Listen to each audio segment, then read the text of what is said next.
So you bought yourself a new bike and you were on a budget at the time, and your bike happens to come with one of these. It's a quick release axle. The problem is most wheel sets today, at least the good ones, all seem to come with through axle hubs, which means they require something more like this.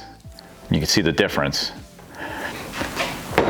Well, you can still install one of those wheel sets on a bike with a quick release. There's a way to do it.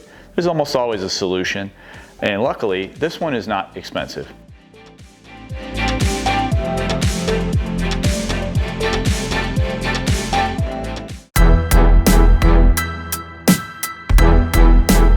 There's a number of reasons why you might want to upgrade your wheel set on a bike.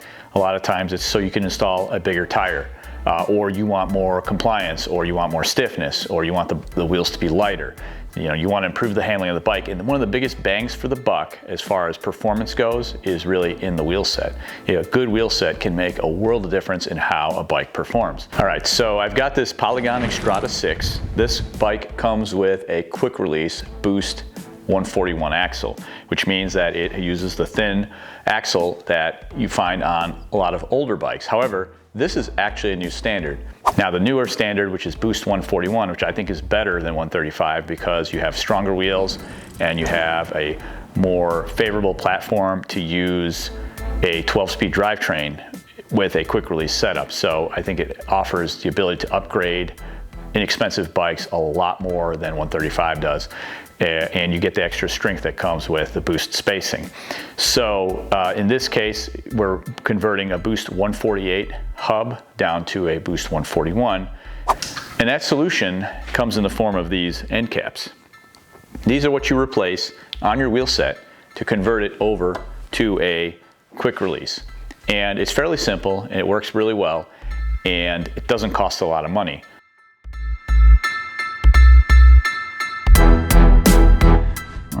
So we're going to take the old one off. Sometimes they're easy, sometimes they're hard. In this case, it was pretty easy. Some brands are a little more difficult than others, so be very careful.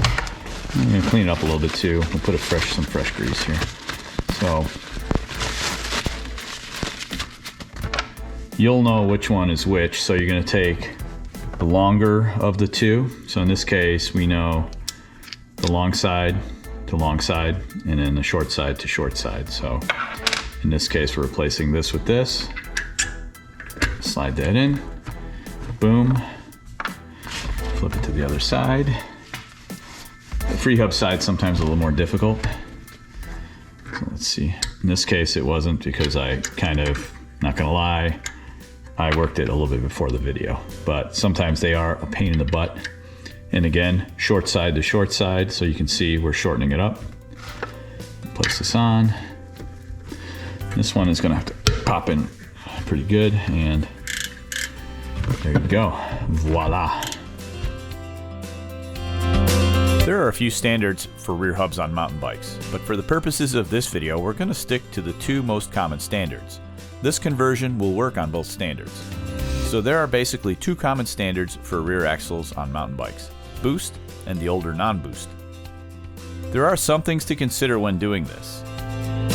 Caps made for one set of hubs will not work on a different brand of hubs. So look for a wheel set manufacturer that offers a conversion kit for your wheel. Of course, if they offer a quick release version out of the box, all the better.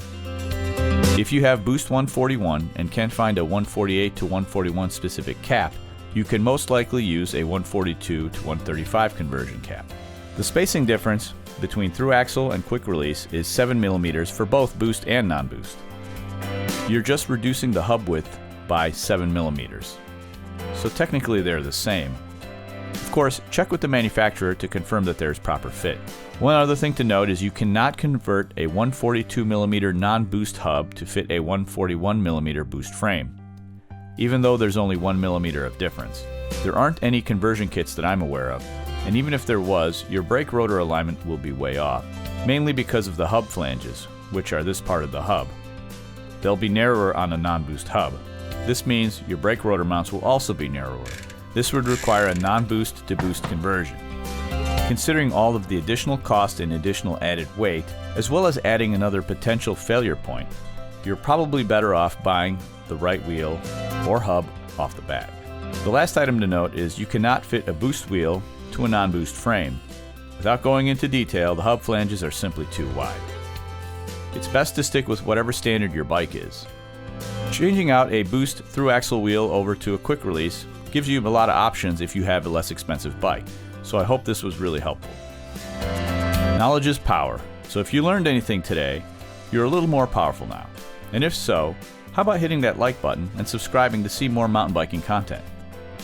Let me know what other topics you'd like me to cover. I hope you enjoyed this leg of my journey. Thanks for watching.